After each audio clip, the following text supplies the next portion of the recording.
You have said that meditation burns up karma. How do we know that is happening? It just happens. It's natural. You keep anything on fire, it gets heated up. Right? So meditation definitely erases the past impressions. You know, one of our devotee has made a movie.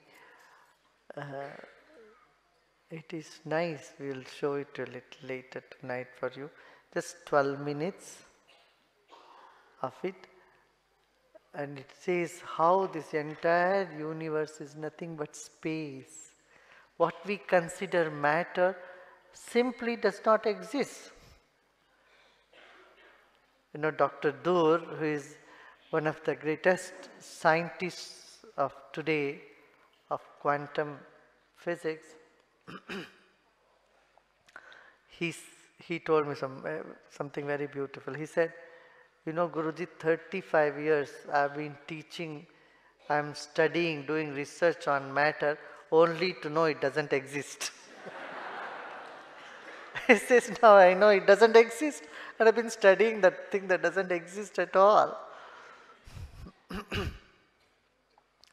So what we consider uh, the subatomic particle, the quarks and all these, they are simply wave functions, are simply vibration. So the entire universe is nothing but just vibrations. Just vibrations and vibrations and vibrations.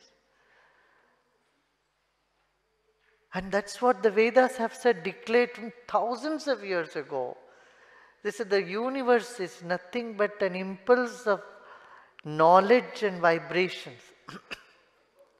And everything is made up of that sound vibration, they said. Knowledge vibration. That's what is called mantra. Mantra is that vibration which contains information, which contains knowledge. With today's information technology, it's astounding to know how you just click a button and send an information, type something. That information goes in the space and it gets transmitted all across the globe. Not only just the globe, even beyond our solar system. So much far beyond our solar system, all the information is by capsule sent, can be sent out to anywhere in the world. And this is exactly what the Vedic rishis have been saying, and they believed for so many years, that they said in every particle, in every little atom or in every vibration, you have the entire universe encapsulated in it. If you tell someone in a pen drive the entire book is contained, if you had said this few decades ago, people would have laughed at you, as it's impossible. You need the whole library, big volumes of books. How can you get all those information in a pen drive, in a small capsule? But the ancient people have said that in bindu, in a drop, the ocean is contained.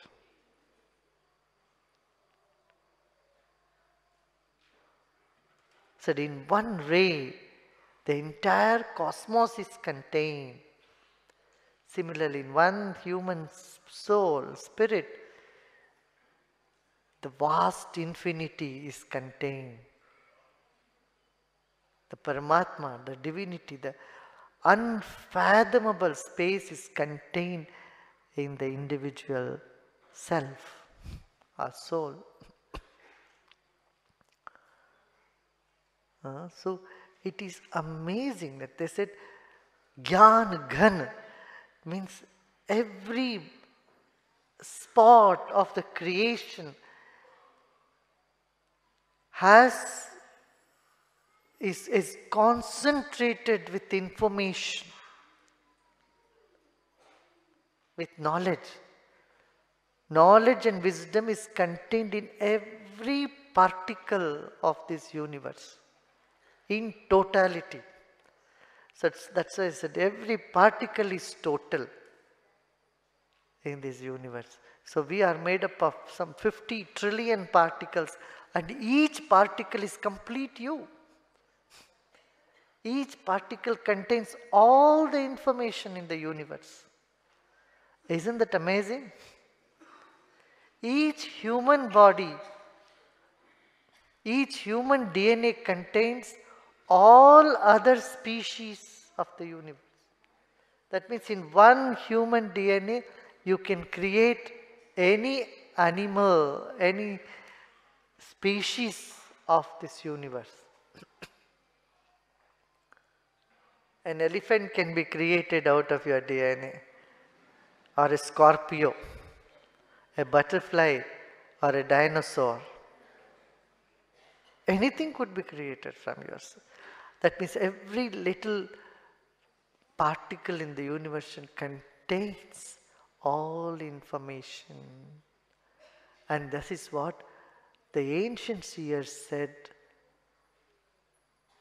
Gyan Ghan. Ghan means concentrated, solidified knowledge in every little particle of creation.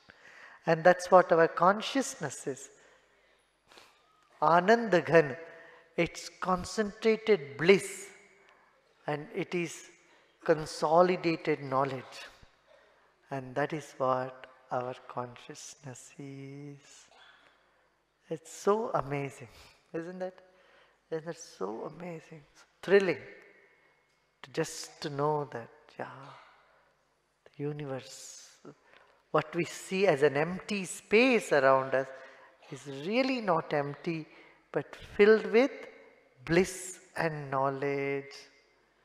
Knowing that, we simply relax and we get connected to that. Feel that we already are, we are connected already, we realize we are connected. Oh, good, good.